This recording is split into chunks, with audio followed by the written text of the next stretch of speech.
Welcome, thanks for tuning in today. If you don't know me, I am Cami, creator of the DIY blog TIDBITS and the product lines TIDBITS Planners and TIDBITS Linen. Anyway, I was just about to make my kids lunch today and thought it'd be fun to maybe take you along. I'm going to share one of our favorite go-to smoothie recipes. This is for a chocolate peanut butter banana smoothie, and it's one of all of our favorites, but I'm going to sneak in a couple of vegetables that will make it even more nutritious and creamy and delicious. So let me just make it up, and then I hope you give it a try as well, and let me know what you think.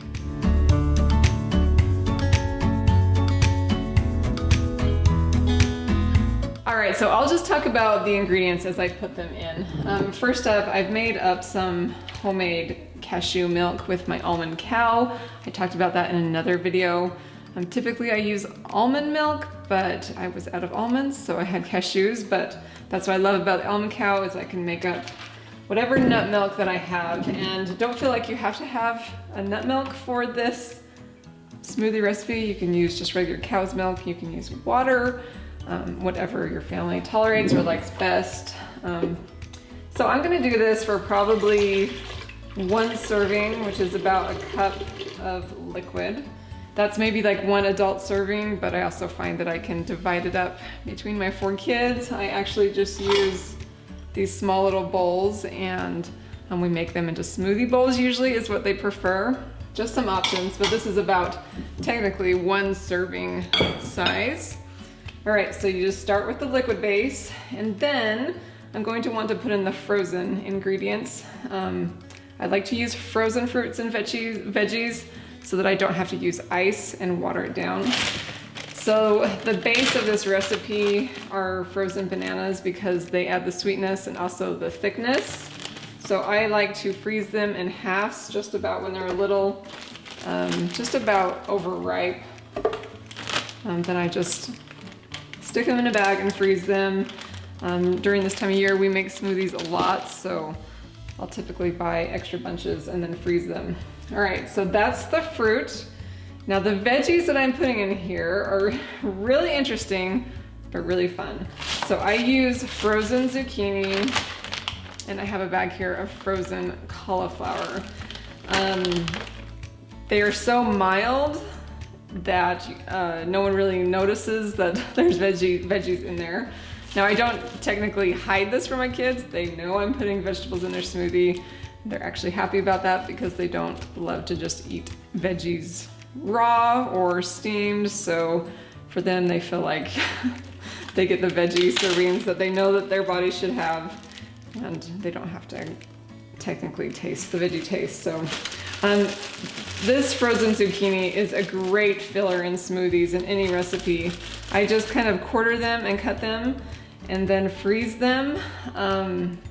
And when it's fall and harvest season and you have like an overabundance of zucchini, remember this trick and just freeze them for your smoothies. So for one serving, I just grab a little handful of these and put them in. I might add, if you want more of like a smoothie that you can drink, you could probably even get away with just a half a banana so that it's more in liquid form, and then smaller handfuls of these veggies. But if you're wanting more of a smoothie bowl, you'll want to make it thicker, so just add more fruits and veggies, and just see how it turns out. It's really something. I don't necessarily follow a recipe, even though I will type up the recipe and include it on my blog for you to print out and easily refer to until you make it enough times that you won't have to. But it's just kind of pretty simple, a handful of this, handful of that, but I will have that for you on my blog. So I'm getting about a handful of cauliflower here. So frozen cauliflower is really nice in smoothies. I added to almost all of them just because it adds that really nice thickness and creaminess. You could also do frozen avocados. That works great for that as well. Okay, so there's my fruits and veggies. And now I'm going to add just a spoonful, maybe like a tablespoon of peanut butter. And of course, everyone loves the chocolate peanut butter combo. So these are the strong flavors that really come out in the smoothie. So the vegetables are pretty much hidden. Now I like to add some cocoa powder.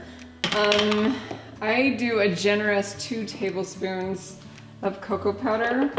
Now if that's a little too strong for you, feel free to cut that down, but we tend to like it pretty chocolatey, so we're okay with the 2 tablespoons. All right, and that is all the ingredients that I will blend up, and then I'll kind of show you how, if you're making like a smoothie bowl, it's really fun to top it with some things. Oh, really quick, before I blend this, in case anyone's curious about my blender, I am just using a KitchenAid blender. They're like a little over $100. I would really love one of those really nice, about $400 or $500 blenders, but we have found that this much more inexpensive one really does the trick for a lot more affordable. So if you're looking for a good smoothie blender, I highly recommend the KitchenAid. If you also don't want to invest a little too much on a blender. So I'm gonna blend this up and then show you how it turns out.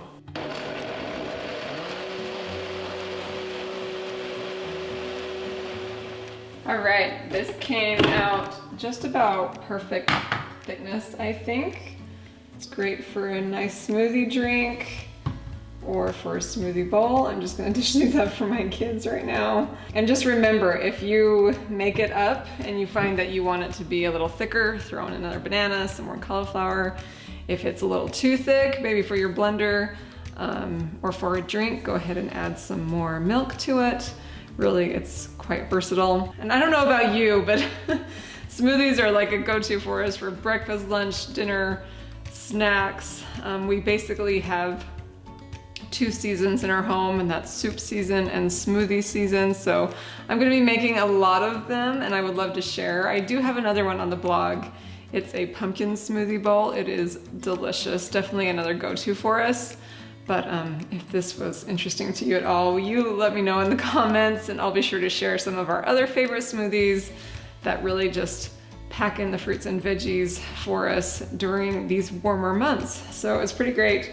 Now to top this smoothie bowl, I will show you, I like to do granola for sure. Now this is a homemade granola. I did actually do a video about that as well. I call it my Use What You Got granola, so check out that video as well. And then something that's really fun, you can do like a honey drizzle, or this is like a peanut butter drizzle is what I call it. I just put a little spoonful of peanut butter in and snip the edge of a little Ziploc baggie, and then kind of drizzle it along on the smoothie bowl to top it. It makes it really yummy to bite into. And then I also will just sprinkle some cinnamon on top to add another little layer of flavor. You can also have fun and slice some bananas to top it off if your family likes that as well. Really, sky's the limit for this chocolate peanut butter smoothie, and I hope you give it a try. And again, if you like these food videos, give me a thumbs up and a little encouragement if you would like some more. I will be making smoothies all spring and summer long, so I would love to share some of our favorites with you.